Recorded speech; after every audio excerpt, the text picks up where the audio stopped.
No. Matúško práve našiel svojho dubáčika. Hlboko Matúško ručky a tam dole zatlač.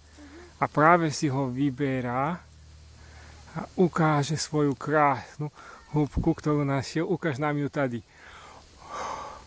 Taký dubáčisko, Matúšik. Ty kokso. Máte som našiel super dubáčika. Ty kokso to je.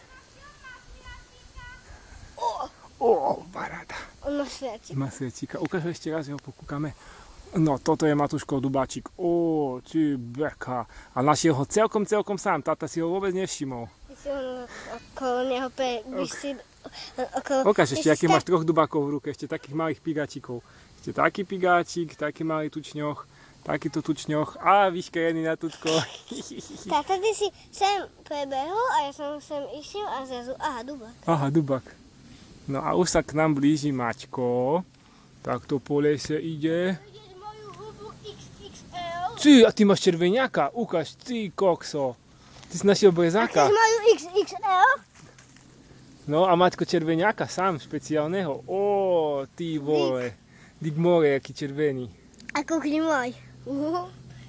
To je ja No, sám. tu poďte hore trochu, lebo nevidím svetlo. No, to tu treba pochodiť.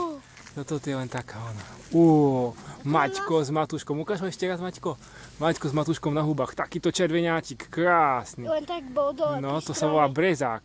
On tak pri takom maličkom, nie, pri veľkom. No, dobre. Pri jedle. Ideme hľadať ďalej. Tu dookola to vyzerá, že sú huby, budeme skúmať.